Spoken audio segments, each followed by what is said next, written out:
बेटा जाया खुशी हुई भाई खूब बजाए थाले, ये तो आना जाना लगा हुआ है जो कीड़ी का नाल है।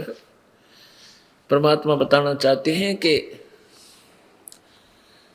जैसे राजा लोगों के यहाँ पुत्र प्राप्ति होती थी तो बैंड बाजे बजाया करते, पूरे नगर में धूम मचा दिया करते थे। और गरीब आदमी के यहाँ संतान यानी पुत्र होता था तो वो थाली बजाते हैं, थाली पीटते हैं। तो इससे आसपास पड़ोस में ये हो जाता है कि उनके बालक होने वाला था पुत्र वधू के, और लड़का हुआ है क्योंकि थाली बज रही है। उस पुत्र के जन्म की खुशी में उस परिवार ने बहुत बड़ी पार्टी की, लाखों रुपये लगा दिए, पुत्र हो गया, खुशी मनाई क्योंकि इकलौता पुत्र कई वर्षों में हुआ। अगले वर्ष वो पुत्र मृत्यु को प्राप्त हो गया। अब टक्कर मार रहे हैं।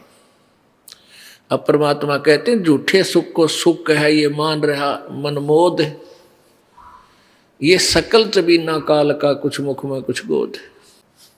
पतझड़ आवत देख कर बन रोवे मन माही, ये ऊंची टहनी पात थे अब पीले हो जाही।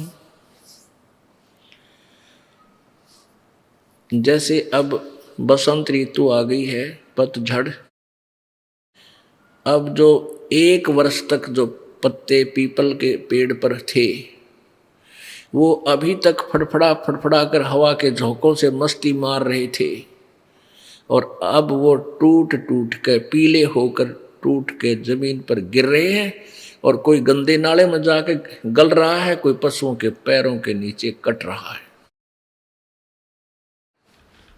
अब परमात्मा परमेश्वर कबीर जी एक उदाहरण दे रहे हमारे को कि जैसे हम बूढ़े हो गए, सफेद बाल आ गए, दांत जड़, काम छोड़ गए, आंख भी लग गई धोखा देने। अब हमारे को संकेत हो गया, बिगुल बज गया कि तैयार हो ले भी यहां से चालन का।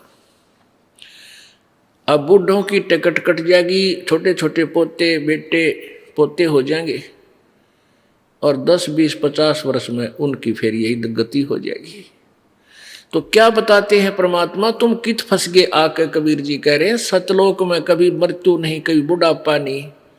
आप वहां चलो बच्चों, और बहुत आसान तरीका है, बहुत ही आसान विधि भक्ति है। जैसे परमात्मा ने बताया कि मैं एक जुल्हे का काम करता हूं, कपड़ा बनता हूं, और मेरे से गरीब कोई नहीं, और मैं भी परमात्मा पाऊंगा।